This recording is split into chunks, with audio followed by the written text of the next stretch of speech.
Здравствуйте, меня зовут Мария Кураева, я учитель, педагог, тьютор, психолог и с 2018 года являюсь организатором проектов для детей ДЦП.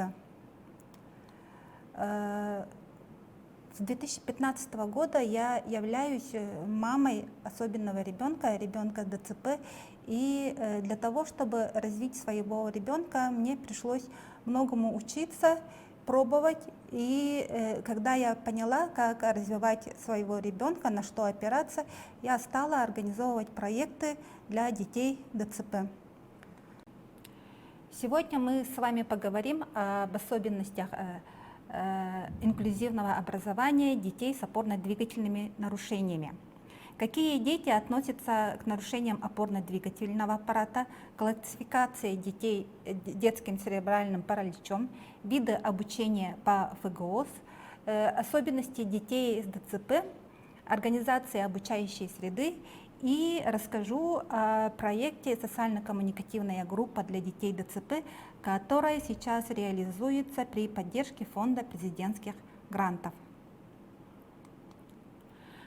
Категория детей АВЗ по ФГОС, по которым вы будете писать адаптированные обучающие общеобразовательные программы, делится на 8 видов. Первого вида это неслышащие, глухие дети без речи.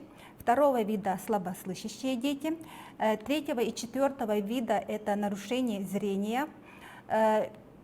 Пятого вида тяжелая речевая патология, шестого вида нарушение опорно-двигательного аппарата, седьмого вида дети ЗПР и восьмого вида отклонения интеллектуального развития.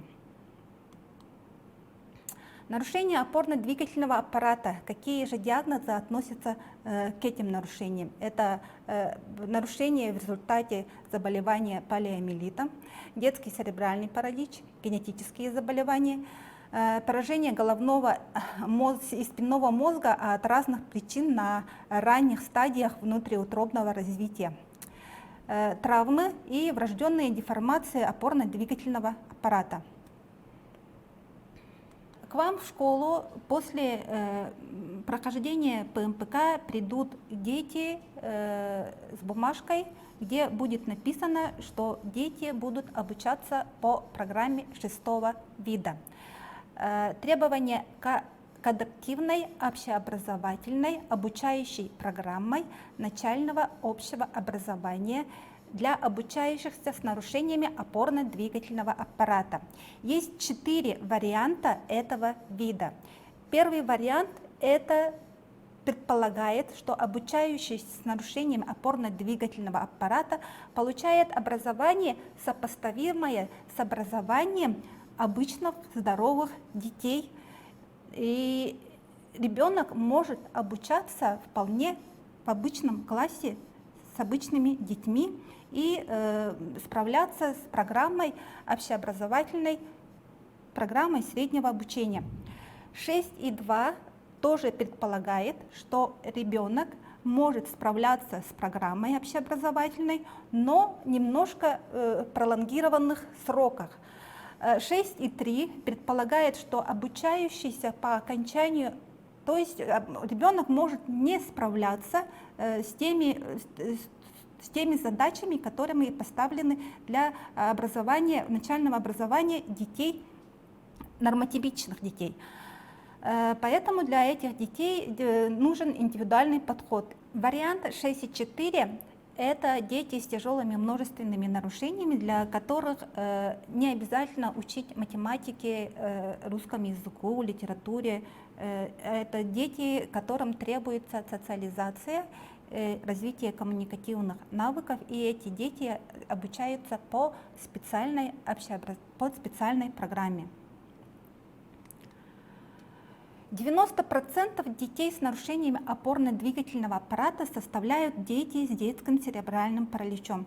Поэтому сегодня я буду больше рассказывать о детях с диагнозом ДЦП, об их особенностях. И поскольку у меня у самой есть ребенок с диагнозом ДЦП, то я больше, конечно, владею этой тематикой. И буду еще добавлять про детей с другими опорно-двигательными нарушениями. Детский церебральный паралич – это в первую очередь нарушение двигательных. И в основном у детей с диагнозом ДЦП интеллект сохранный, но могут быть сопутствующие какие-то заболевания или какие-то сопутствующие нарушения, которые влияют на познавательные навыки ребенка и на его обучение. Здесь мы видим виды ДЦП, какие виды ДЦП есть, и делятся легкой степени, средней степени и тяжелой степени. Но тут, поскольку я сейчас тему даю в основном для учителей и для тьюторов, мы углубляться именно в диагноз и болезнь, в какие неврологические особенности и так далее мы не будем. На экране мы видим международную классификацию детей с диагнозом ДЦП по большим моторным функциям. К первой категории относятся дети, которые ходят, говорят и чуть-чуть немного у них есть какие-то двигательные нарушения. Это может быть нога, это может быть рука, да? Как второй категории относятся дети, которые могут ходить, но ходят с опорой. К третьей категории относятся дети, которые двигаются и передвигаются с помощью дополнительных технических средств реабилитации, с помощью колясок, с помощью трости. Но у этих детей вертикализация есть. К четвертой категории относятся дети, которые не могут ходить, не могут сидеть и передвигаются только с помощью постороннего человека или с помощью моторизированных колясок. И к пятой категории относятся дети, это дети с тяжелыми множественными нарушениями, которым даже сложно держать голову. Но при этом наблюдаются такие моменты, что интеллектуальное развитие или обучаемость ребенка не зависит от категории. Вы можете встретиться с детьми, которые относятся к первой категории, но которым будет трудно усваивать образование, и вы можете встретить детей третьей, четвертой или даже пятой категории, у которых будет абсолютно сохранный интеллект и понимание, то есть обучаемые дети. Здесь вы картину видите в большом формате, вы можете сделать скриншоты, сфотографировать, чтобы было понятно. И тут еще к вам уже придут дети, у которых уже будет понятно, к какой категории дети относятся. ДЦП не мутируется и не прогрессирует. И сейчас возникает очень много вопросов по поводу того, ДЦП это болезнь или образ жизни. Потому что при рождении ребенка или же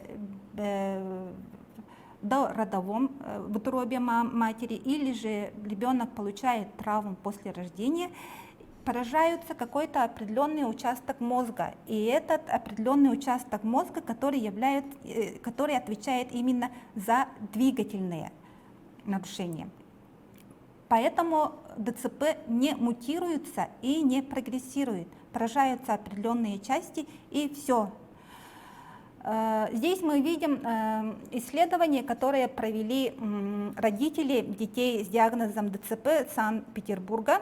И тут мы особое внимание уделим к тому, насколько у детей сохранный интеллект. Да, потому что всегда возникает, если мы видим ребенка с опорно-двигательными нарушениями, тем более с ярко выраженными, всегда возникает вопрос, видит ли ребенок, слышит ли ребенок, понимает ли ребенок. И тут мы видим, 60% имеют сохранный интеллект, 30% частичные отклонения в развитии интеллекта и только 10% грубые нарушения интеллекта.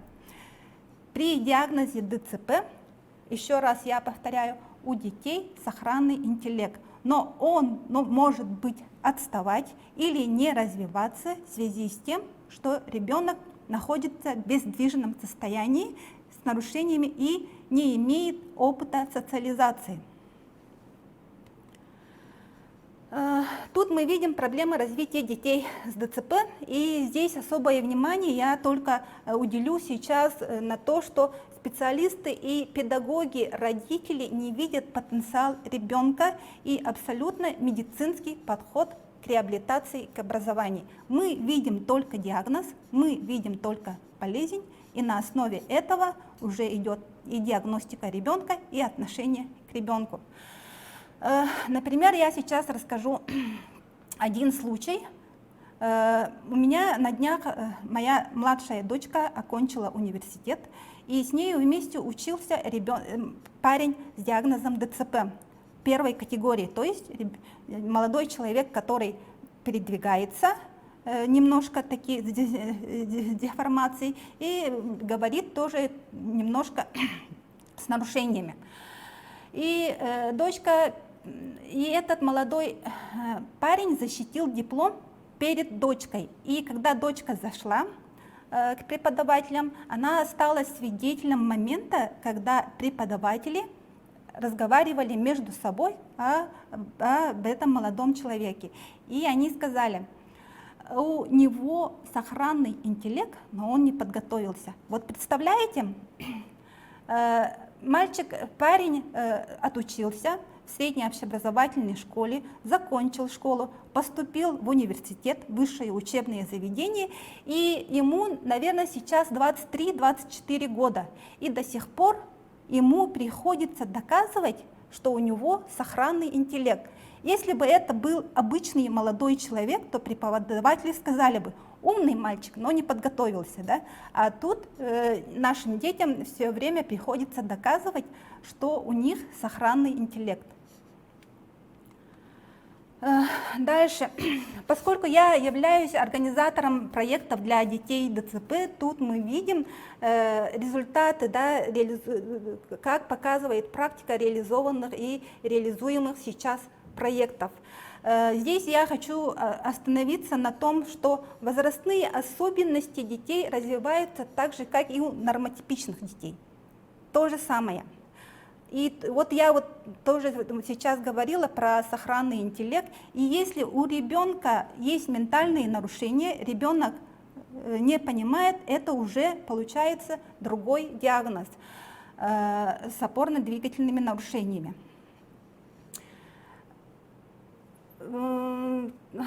Эффективность работы в малых группах.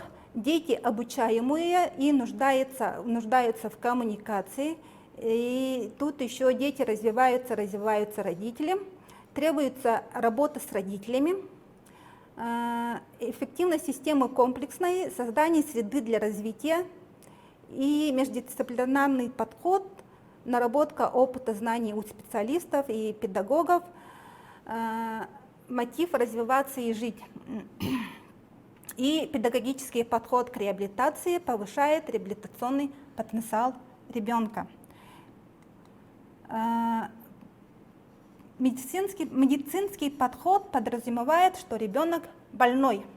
Это диагноз, это лечение, это лекарство, это реабилитация, это болезнь, это дефект, это нарушение.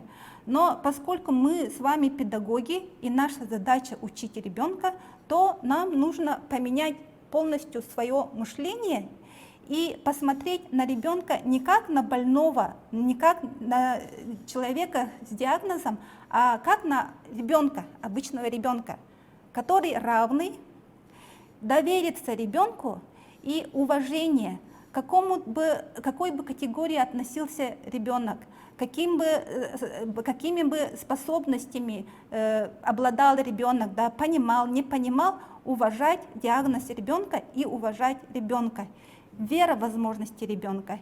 И самое главное, то, чего я поняла за эти 8 лет своего особенного материнства, надо учить детей так же, как и учим нормотипичных детей.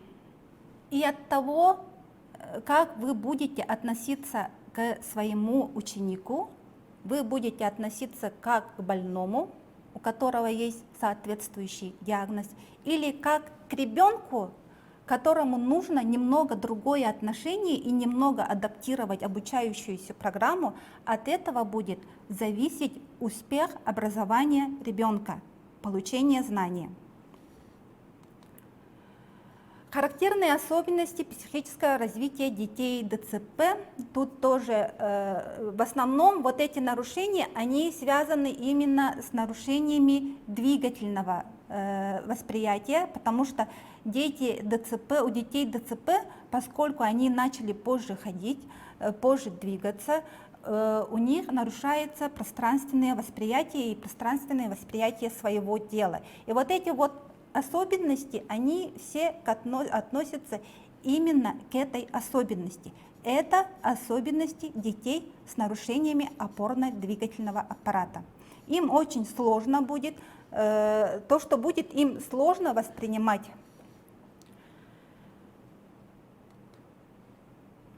И здесь мы видим, отвечаем на вопрос, что влияет на развитие ребенка с нарушениями опорно-двигательного аппарата.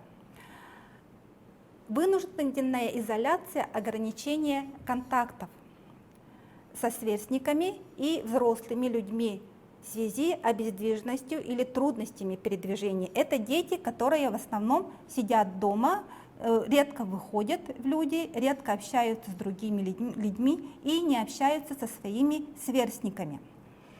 Затруднение познания окружающего мира в процессе предметно-практической деятельности, опять же связанное с проявлением двигательных и сенсорных расстройств. Пониженная мотивация к деятельности, потому что это дети, которые воспитываются в гиперопеке, и дети, которые редко владеют самостоятельностью, да, самостоятельно одеваться, самостоятельно ходить в магазин, самостоятельно ходить в туалет, потому что это дети, которые полностью зависят от своих родителей. И здесь тоже может быть тоже ответственность родителя в том плане, что родителю легче и удобнее одевать, раздевать, то есть делать за ребенка, чем учить его. И здесь мы видим, да, вот двигательные нарушения, нарушение крупной и мелкой моторики. Вот нарушение мелкой моторики, это очень даже будет отражаться на обучение ребенка, поскольку прописями и даже, возможно, ребенок с нарушениями опорно-двигательного аппарата никогда не будет писать ручкой, никогда не научится писать прописи. И легче будет научить ребенка печатать на компьютере, на клавиатуре или же разговаривать глазами через какие-то дополнительные альтернативные средства коммуникации, чем писать или рисовать. И нарушение пространственной ориентации, которое было в предыдущей презентации, которые влияют именно на математические, на геометрические способности ребенка. Что вы видите, чего вы боитесь, это ваши страхи и ваши эмоции, когда вы видите особенных детей. И тут, если у вас возникают какие-то страхи, какие-то вопросы, тревога, боль, то тут надо работать именно со своими эмоциями прежде всего. Представьте ребенку возможность для развития, и вы удивитесь, сколько потенциала внутри него. И здесь я еще хочу озвучить доктора Курпатова. Ребенок запомнить может с рождения, а заучивать ребенок научится с 10 лет. Сейчас я дальше вам объясню, почему сейчас я процитировала доктора Курпатова. Педагог учит. Прежде всего вы будете учить детей, не реабилитировать, не корректировать, а именно учить ребенка. И здесь важно понимать, что возрастные особенности развиваются так же, как и у обычных детей. Это вам будет помощь для того, чтобы давать материалы ребенку. И здесь для того, чтобы понять, как строить свое обучение, как давать обучающую математику, да, письмо, чтение ребенку, обучать, я бы хотела немножко обратиться к тому к антогенезу, да, к тому, как человек развивается с рождения. чтобы вы поняли, какие нарушения могут быть у детей с нарушениями опорно-двигательного аппарата и как адаптировать свою обучающуюся программу. Итак, как мы принимаем информацию с рождения? Ребенок, когда рождается, он плохо видит, различает и окружающий мир, плохо различает окружающий мир, и он в основном воспринимает окружающий мир с помощью слуха. Ребенок слышит. Потом ребенок начинает видеть, потом ребенок берет игрушку, да, и начинает изучать игрушку. Лизать, стучать, кидать. Потом ребенок начинает манипулировать, когда ребенок начинает играть машинкой как машинкой, складывать кубики, потом ребенок начинает исследовать, а потом ребенок начинает экспериментировать.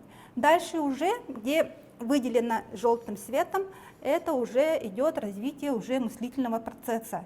Да, мы начинаем использовать, мы делаем какие-то выводы, планируем, анализируем, затем идет синтез, затем идет классификация, затем идет суждение. При нарушениях опорно-двигательного аппарата именно страдают период, когда ребенок изучает, манипулирует, исследует и экспериментирует за предметами.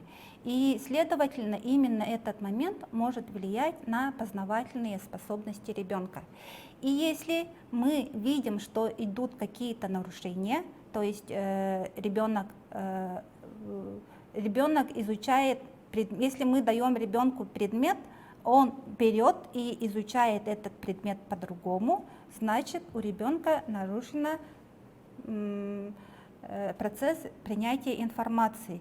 Это тоже можно скорректировать, научить ребенка вначале видеть, потом брать, это связь рук и глаз, изучать предмет, манипулировать предметом, исследовать и экспериментировать.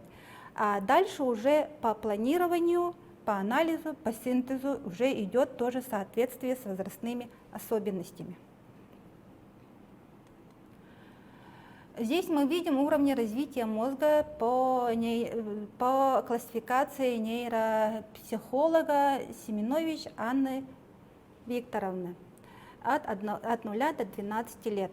Вначале у ребенка, я сейчас рассказываю о развитии всех детей, нормотипичных детей.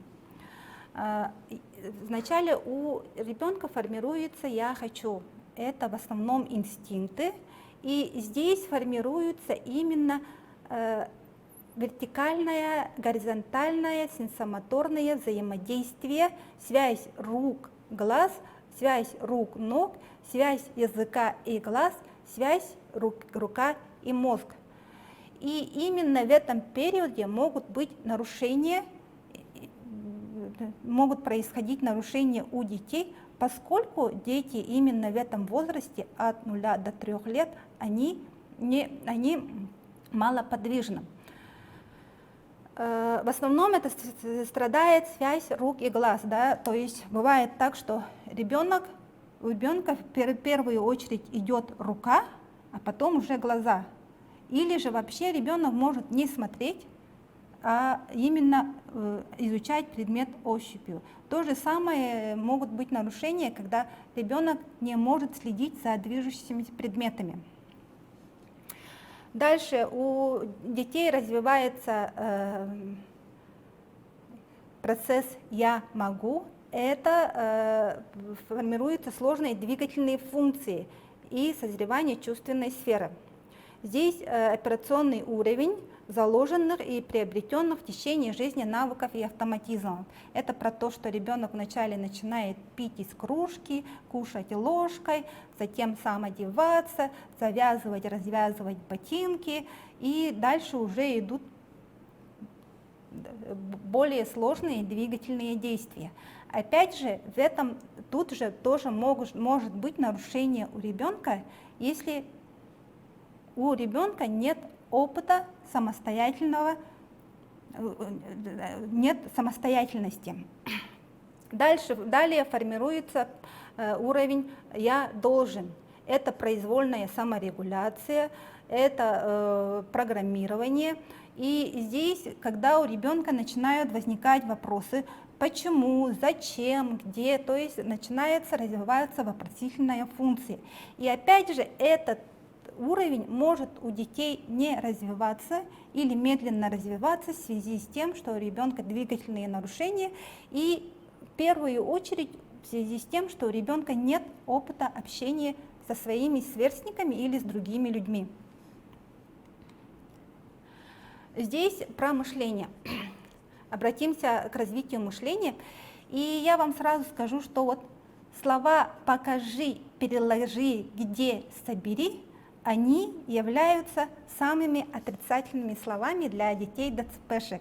Если вы им скажете, да, «покажи мне», «переложи», «собери», начнете проверять ребенка, ребенок закроется от вас, потому что за свои 7-8 лет он постоянно слышал именно эти слова. И именно эти слова являются показателями развития мышления ребенка. Если ребенок умеет показывать, если ребенок умеет перелаживать, если ребенок умеет собирать, значит у ребенка развитый интеллект и у ребенка нет умственного отставания. Для детей ДЦП, когда дети проходят ПМПК, в первую очередь проверяют, то есть мыслительный процесс человека в первую очередь проверяется по его двигательным навыкам, по развитию мелкой моторики, да, и по развитию крупной моторики. И поэтому при прохождении ПМПК детей в основном проверяют именно на эти уровни, по двигательному уровню и по тому, как ребенок сортирует, собирает, отвечает на вопросы. Но если у ребенка двигательные нарушения, и если ребенок не может управлять руками, и еще очень много детей с диагнозом ДЦП, которые не умеют говорить тоже из-за нарушения работы мышц. Да, это может быть гипертонус или гипотонус мышц лица, мышц горла, и в связи с этим ребенок, который абсолютно все понимает, не может сказать, не может говорить. И в связи вот со всем этим, тем, что я сейчас вам сказала, детям ДЦП, очень многим детям ДЦП ставят умственное отставание именно из-за того, что мыслительный процесс у детей проверяется именно по диагностируется именно по сенсомоторным навыкам. И плюс еще, что я заметила, когда мы едем по реабилитационным центрам, занимаемся с дефектологами, занимаемся логопедами, то для обучения детей в основном используется именно словесно-логическое обучение. А тут мы видим, что словесно-логическое обучение, словесно-логические мышления у детей, у обычных детей, формируется только к 7 годам. А детям с АВЗ, с инвалидностью, именно через словесно-логическое объяснение даются знания, обучаются именно через словесно-логические, через словесную логику. Вот именно через слова там «покажи», «переложи», «собери» и «где находится». Педагог учит. Прежде всего, вам нужно всегда понимать, что вы учите ребенка. Вы не являетесь реабилитологом, вы не являетесь там логопедом, вы учите. И ваша задача научить ребенка читать и писать.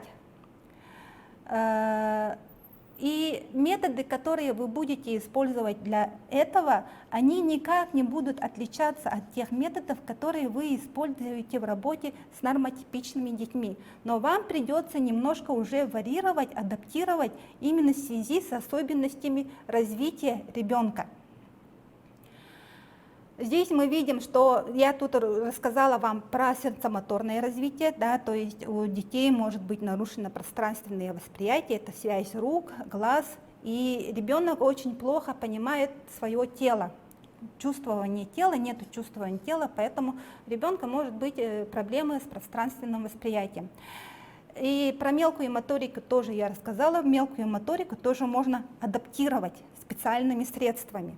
И не требовать от ребенка того, чего не может делать. Да? Например, мы не можем, например, спортсмена переделать в балерину, да? Или балерину переделывать в спортсмена тяжеловеса. То же самое относится и к особенным детям. Это дети, у которых нарушен двигательный аппарат, и как бы не учи, и что бы ни требуй, все равно ребенок не научится писать прописи, как обычные дети. В этом случае нужно уже искать другую альтернативу.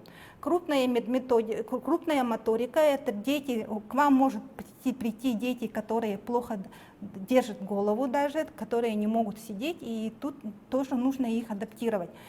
У детей, почти у всех детей ДЦП и с опорно-двигательными нарушениями в том числе нарушено зрение. Это опять же связано с их диагнозом. То есть дети, которые вовремя не пошли, у них немножко тоже вот зрительное восприятие развивается по-другому. Но дети даже, но это тоже можно корректировать с помощью очков или с помощью использования крупных шрифтов, крупных картинок. Пространственное восприятие, про которое тоже было очень много сказано, то, что зависит от того, что ребенок плохо чувствует свое тело, это тоже может быть корректировано, адаптировано. И восприятие информации, про то, что я вам показывала, его тоже можно скорректировать, упорядочить прием восприятия информации. Мышление тоже, мыслительный процесс тоже по возрасту и по развитию.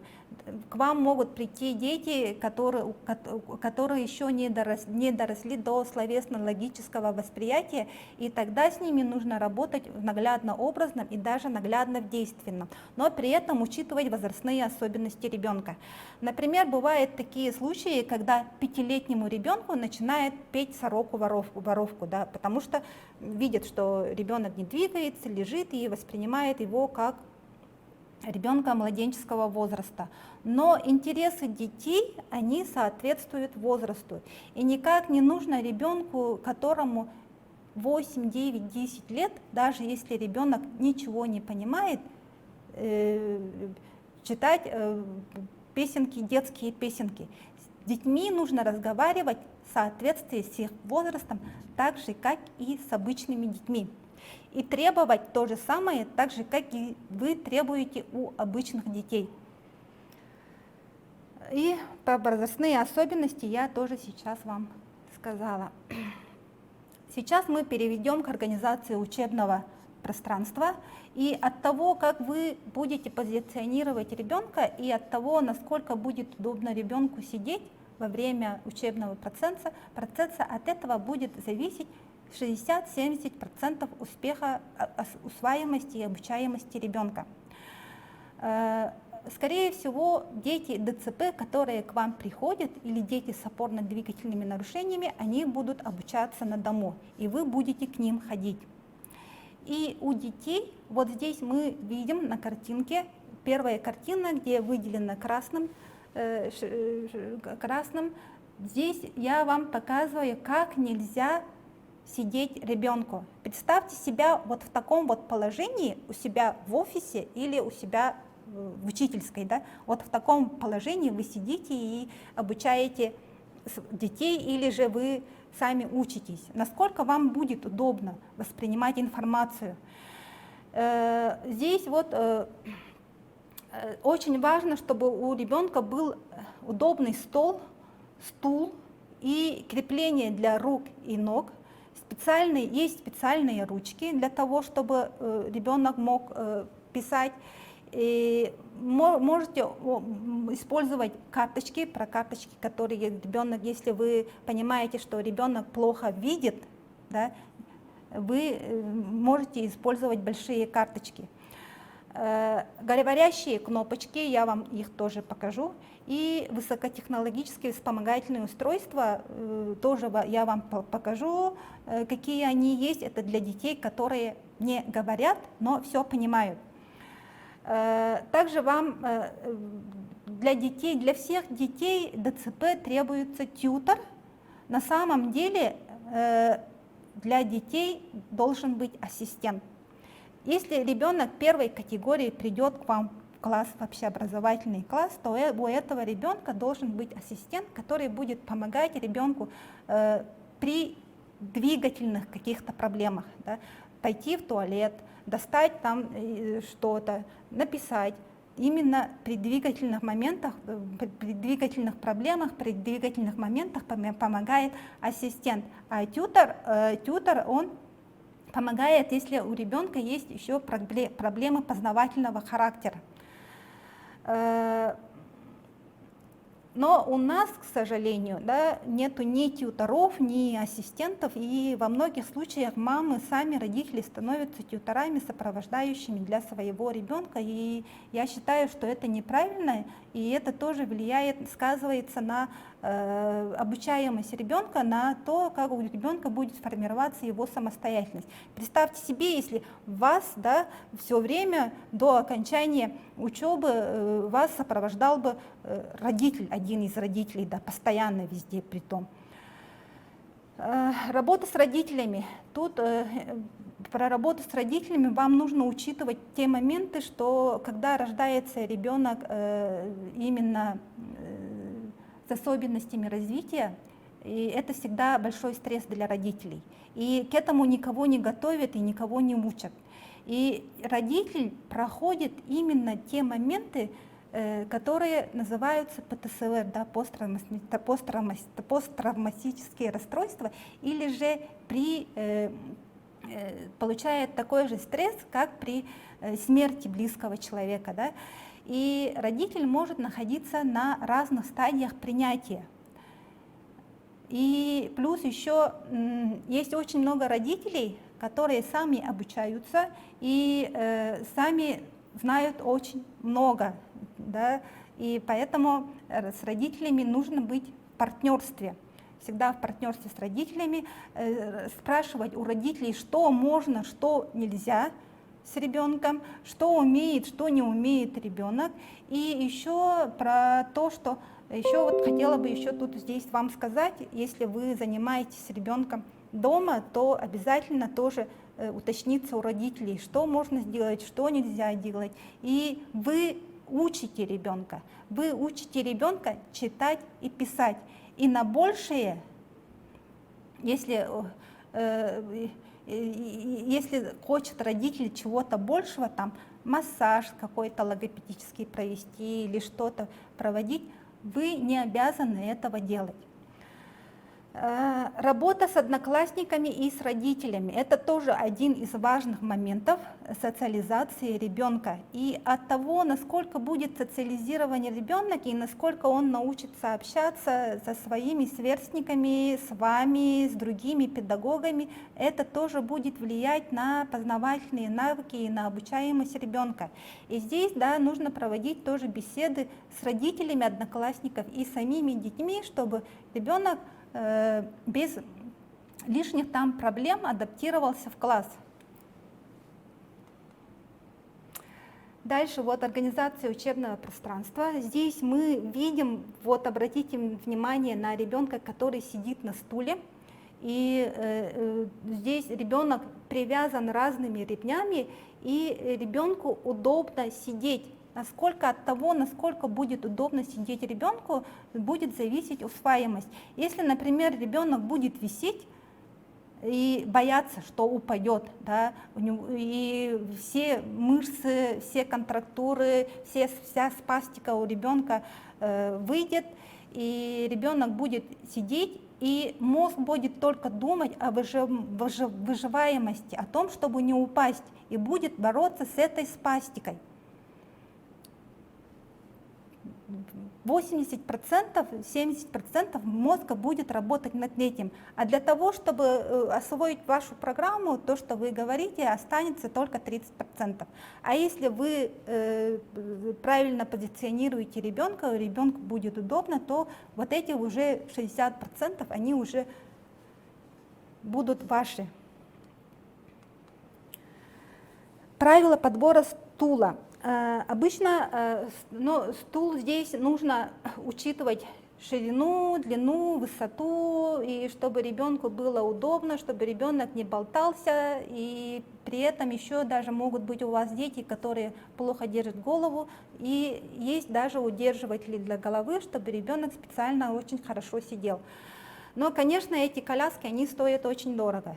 В принципе, было бы очень хорошо, если администрация школы приобретет для себя под особенности ученика, который к вам пришел с выраженными двигательными нарушениями, чтобы школа приобрела для таких детей специальные такие коляски.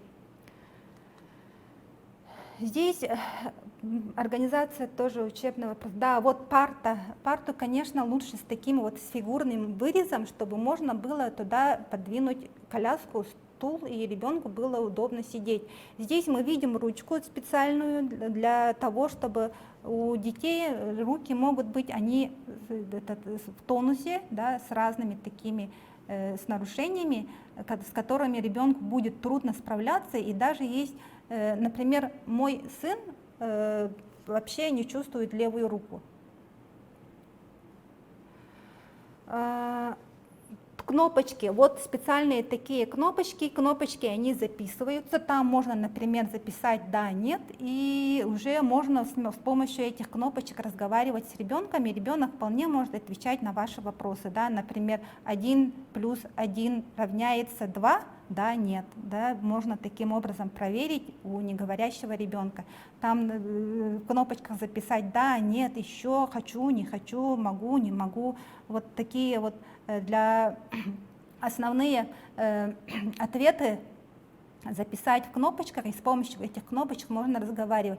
Есть специальные насадки, клавиатуры для цветные клавиатуры, есть специальные кнопочки, и здесь еще мы видим планик, карточки Пекса, и с помощью этих карточек тоже можно планировать день, планировать расписание, разговаривать с ребенком, спрашивать у них дни недели, обучать дни недели, и весь учебный процесс даже может быть проведен на этих карточках. Здесь уже системы идут уже более сложные системы, это с помощью планшетов, с помощью специальных программ альтернативная коммуникация. Это система, есть системы жестов, есть системы пексов карточки, есть программа Макатон и коммуникация с помощью символов. И здесь дальше вот вы можете вот это тоже скриншотить, сделать скриншот, сфотографировать, чтобы подобрать для своего ученика какие-то программы, которые подходят. Здесь, например, я пробовала вот Little Metallic, который скачивается на обычном планшете на андроиде, и можно там подбирать карточки, и ребенок с помощью этих карточек может, например, ответить на вопросы: что ты сегодня хочешь кушать, например, кашу, что добавить, сахар, мед. И все эти карточки нужно заранее уже ввести. Но мне было совсем неудобно разговаривать разговаривать по этой программе, потому что я с ним разговариваю в домашнем быту, и получается очень много вариаций. И мне лучше, удобнее, например, жестами с ним быстро договариваться, быстро спрашивать, или же нарисовать и с помощью карточек у него спросить, чего он хочет, чем каждый раз копаться и каждый раз загружать эту программу. Здесь еще немножко расскажу о Линке. Эту программу изобрел тоже молодой человек с диагнозом ДЦП. Он перемещается с помощью моторизированного кресла, и он разговаривает с помощью коммуникатора. За него говорит коммуникатор, потому что когда он говорит, из-за того, что у него повышенный тонус, мало кто его понимает только родители. Поэтому он печатает, и коммуникатор говорит за него. При этом этот молодой человек, он живет в Санкт-Петербурге, он живет отдельно от своих родителей и ведет такую же обычную жизнь, как и свои сверстники. Ему 27 лет. И этот парень, его зовут Иван Бакаидов, он изобрел специальную адаптировал, можно сказать, адаптировал зарубежные коммуникаторы в русский формат, в российский наш, и назвал его Линка. Линка — это в честь девочки, у которой были тяжелые множественные нарушения, и вместе с ним Иван учился, и для того, чтобы помочь этой девочке, которая не может сказать, когда мама готовит яблоко, а я же хочу банан, и как мне сказать, что я хочу банан? И исходя из этого, он именно для этой девочки Линки адаптировал эту программу, но пока он адаптировал, пока разрабатывал эту программу, к сожалению, девочки Линки не стало, и сейчас эта программа называется Линка. И, скорее всего, вот Линка, она подходит для детей, которые начали уже читать и уже понимают, различают буквы, да, знают алфавит, знают буквы, и дети, то есть при обучении чтения можно использовать вот эту вот программу. Макатон, про Макатон я очень много слышала и очень много раз пыталась его как-то скачать, но у меня пока этого не получилось. Ну, тоже интересно. Итак, немножко подытожим о том, о чем я вам сегодня рассказала. Это в первую очередь нужно поменять свое мышление по отношению к ребенку с особенностями развития.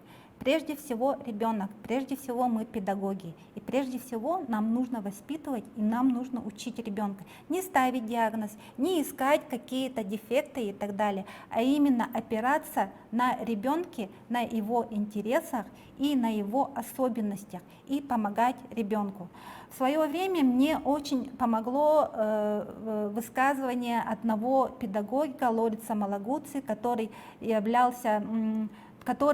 вел итальянский педагог, и он в свое время стал основателем нового направления педагогики, и он сказал, что ребенок — это сосуд, в который не вкладывают знания, а вытаскивает из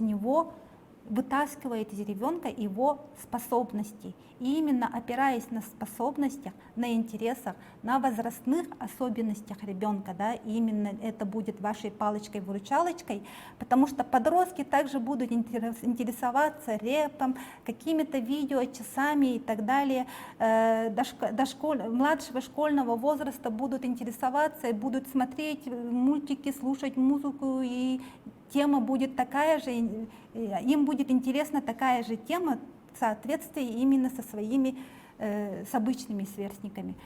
И прежде всего, ребенок — это ребенок. Поменяете свое мышление, это будет ваш стопроцентный успех к пути развития ребенка. И не надо бояться, что ребенок не может, и что вы не справитесь с такими детьми. Надо просто идти вперед. Дальше я вам расскажу о проекте «Социально-коммуникативная группа для детей ДЦП», который реализуется сейчас, в данное время, при поддержке Фонда президентских грантов. Целевая аудитория этой группы — это дети от 5 до 9 лет с выраженными двигательными и речевыми нарушениями с охранным интеллектом. Опять же, вот целевая группа, обратите внимание, мне пришлось вот именно это слово «сохранный интеллект» писать для экспертов, чтобы эксперты поняли, что у этих детей сохранный интеллект. Потому что когда я ходила к нашим местным экспертам, и когда вот писала проект, меня всегда спрашивали вопрос: а зачем, если ребенок не сидит, не ходит, не говорит, зачем ему школа? Да, зачем его учить? Пусть дома лежит. И поэтому пришлось именно дописывать, опять же, доказывать, что у этих детей сохранный интеллект, то есть дети все понимают. И здесь я расскажу, как вот можно вот все вот то, что я вам сейчас рассказала, про возрастные особенности, про принятие информации, про развитие мышления, как это все адаптировать в учебный процесс и свои уроки. В группе у нас 8 детей, 2 группы, 4 ребенка в одной группе, и в одной группе 1 педагог, 2 тьютера. Дети посещают 2 раза в неделю, зимой посещали, сейчас посещают 1 раз в неделю без сопровождения родителя. Это было обязательное условие, потому что таких детей, которые не ходят, не говорят, их не берут ни в детские сады, ни в какие-то учреждения, даже в частные сады таких детей не берут. То есть детям приходится сидеть дома. А именно это дошкольный возраст, когда детям, дошкольный, младший школьный возраст, когда детям от 5 до 9 лет, именно у них мышление развивается через общение со своими сверстниками, через игру, через командную игру, сюжетные игры, ролевые игры. Поэтому здесь мы в этом проекте очень много времени уделяем именно к игровой практике и коммуникации детей. И обязательное вот условие то, что дети посещают без сопровождения родителя, на 4 часа остаются вместе с педагогами и с тьюторами. Распорядок, тут мы видим распорядок дня, у проекта есть свои ритуалы, дети приходят, и у нас начинается ассамблея. Что такое ассамблея? На ассамблее мы детей по ходу того учим понимать дни недели, разбираться в дня неделях, понимать месяц и еще отделять себя от других. Я — это я, есть я и есть еще другие дети. Здесь, да, в ассамблеях мы учим детей мое имя, фамилия, адрес, имя мамы, имя родителя, ну, такие основные стандартные вопросы, на которые обычно отвечает ребенок, когда проходит ПМПК, да, и должен знать дошкольник. И плюс еще проходим дни, недели, месяцы, тут еще мы определяем настроение ребенка и очень много даем ребенку выбора. Всегда ребенок сам выбирает, дети сами выбирают дежурного, и дежурный помогает педагогу раздавать и проводить занятия.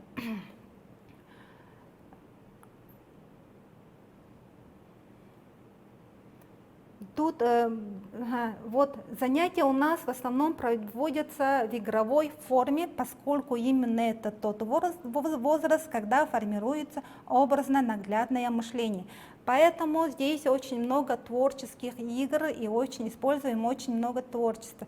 Сюжетные игры, игры по правилам, книготворчество, различные провокации. И всегда мы следуем за интересами и за эмоциями ребенка. И еще одним из ритуалов является свечка. Свечка — это подведение итогов в конце дня, и мы обязательно рисуем и по пиктограммам спрашиваем ребенка, что ему сегодня понравилось, что ему не понравилось. И в конце ребенок, после того, как ответил на эти вопросы, задувает свечку. И эти ритуалы детям очень нравятся. Вот про ритуалы я вам рассказала. Здесь мы видим, какие мы альтернативные средства коммуникации используем. Вот кнопочки «да», «нет», используем пиктограммы, таблицы, есть говорящий стенд, есть пексы, с помощью которых определяем дни недели и распорядок дня. И также вот здесь мы видим, как мы повторяем, как ребенку, дети представляют себя, да, видите, там красная табличка, где написано имя ребенка и возраст ребенка. Здесь мы используем у детей информацию, детей ДЦП информацию нужно давать зрительную, у детей очень хорошо, они зрительно понимают, и даже если у ребенка не сформирован указательный жест, то если вы спросите у ребенка, ребенок может ответить глазами. Он глазами найдет правильный ответ, будет сидеть и смотреть. И для него это будет ответ, и он будет не понимать, почему вы не понимаете его. Да? Поэтому здесь очень много у нас идет визуализации и моторики, да, по моторным, то есть через руку ребенок через ощущение, через руку воспринимает информацию еще. Встречи с животными. К нам приходил черепаха Тайсон и курочка Ряба. Тут у нас книга творчества. Здесь мы книга творчества, то есть когда мы читаем какую-нибудь сказку или какой-нибудь рассказ, книгу, то обязательно это опять же визуализируется. Это в процессе мы начинаем творить и создавать все, что говорится, читается, говорится. И в книге мы их постоянно визуализируем с помощью подручных средств, и получается такое вот книготворчество, прямо большой такой вот спектакль. Экспериментируем с едой очень много, дети готовят, экспериментируют, и при этом тоже в процессе наработки опыта, в процессе готовки мы и проходим понимание тоже счета, математики, основных таких элементов, сенсорных таких элементов. Здесь мы видим, дети снимали свои авторские мультфильмы. И с этими мультфильмами мы в сентябре осенью будем принимать участие в мультипликационном конкурсе благотворительного фонда «Харасхал». Тут еще у нас был цифровой проект, когда у детей был проект, то есть мы работаем по проектной деятельности. Находим какую-то тему, и эта тема наращивается, и вокруг этой темы мы исследуем, экспериментируем, творим. И у нас была тема про весну, дети проходили, для детей была организована серия занятий про весну, и итогом стало, дети выбрали карточки свои, нарисовали, составили по карточкам свой рассказ про весну, и искусственный интеллект нарисовал картинки. И была организована такая вот выставка, мы картинки распечатали детей, и также эти картинки мы распечатали на футболках и на шоперах. Здесь здесь мы на фотографии видим именно занятие на формирование связи глаз и рук, да, и на то, и на слежение за движущимися предметами. Обязательно красота и эстетика во всем. Уважение к ребенку через создание комфортной, красивой, доступной среды, богатой разными материалами для исследования и изучения. Развитие ребенка через раскрытие его способностей, осознанности и сопричастности. Опираемся на теорию множественного интеллекта Говарда Гарднера и уникальность каждого ребенка. У Говарда Гарднера мы в классической педагогике и психологии знаем только два интеллекта, да, это логико-математическое мышление и лингвистическое мышление. И школы, в основном образовательная программа, она рассчитана именно для таких детей. И если, например, ребенок чистый логик, математик или он лингвист, то такие дети успешно справляются с программой. Но есть еще различные другие интеллекты. У ребенка может быть музыкальный интеллект, телесно-кинестетический, пространственный, внутриличностный или межличностный интеллект. И мы наблюдаем за детьми, и в основном у детей ДЦП очень сильно развито еще слух, да, поскольку они малоподвижны, они воспринимают весь этот мир глазами и ушами. И ребенок может быть очень остро чувствовать и понимать ритм. Но в то же время еще у детей могут быть нарушен слух, и именно про нарушение слуха бывают такие случаи, когда родители и специалисты узнают поздно, уже на каком-то этапе. То есть непонятно, там ребенок не понимает, потому что он не слышит. Возможно, могут быть и такие моменты. И Поэтому мы очень много используем музыки, очень много используем сенсомоторных материалов, природных материалов, передаем именно информацию и знания так, чтобы это было понятно ребенку на его языке. Создаем пространство, где ребенок учится играть и общаться и развиваться. Пространство, где ребенок экспериментирует, исследует и творит. Пространство, где особый ребенок чувствует себя умелым, умным и успешным. Это тоже важно. Пространство, где особенный ребенок, он просто ребенок.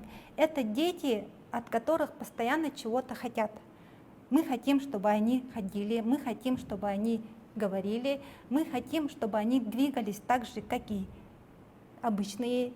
И постоянно это дети, которых постоянно заставляют делать, возят по реабилитациям. И поэтому у детей, конечно, не формируются вот эти вот самостоятельные навыки. А тут мы создаем именно пространство, где он просто является ребенком, мы от него ничего не хотим, мы их не проверяем, мы просто с ними играем, и вместе с ними мы создаем что-то, какие-то проекты. Ребенок в специально созданной и адаптированной под его особенности среде учится играть, общаться, развиваться, творить, создает и готовится к школе и получает от этого радость и удовольствие. Ребенок заслуживает уважения и обладает с большим потенциалом, а взрослый равный партнер в исследовании и активный соучастник творческого и игрового процесса. Вам тоже нужно стать партнером ребенка, быть на его уровне, разговаривать на его языке и понимать его на его языке. Не пытаться его переделывать и не пытаться его ребенка заставлять быть таким же, как и здоровый ребенок. Потому что ДЦП, то есть опорно-двигательные нарушения, они уже устойчивые, и это образ жизни ребенка. Методы, которые мы используем, это замещающий антогенез, развитие двигательного интеллекта, сенсорный подход, проектно-средовая педагогика на основе реджио подхода, не просто игра, а интересные дела и проекты через игру, художественное развитие творческого мышления, развитие музыкального слуха, игровая педагогика, и мы еще используем альтернативную коммуникацию. И все это используется в процессе игры. На этом у меня все. И благодарю вас за внимание, что дослушали. И хочу вам еще раз пожелать, чтобы вы стали партнерами для особенного ребенка, чтобы вы приняли такого ребенка не как инвалида, не как больного, а именно как ребенка, которому требуется обучение именно на его уровне, на его особенностях. Спасибо. До свидания.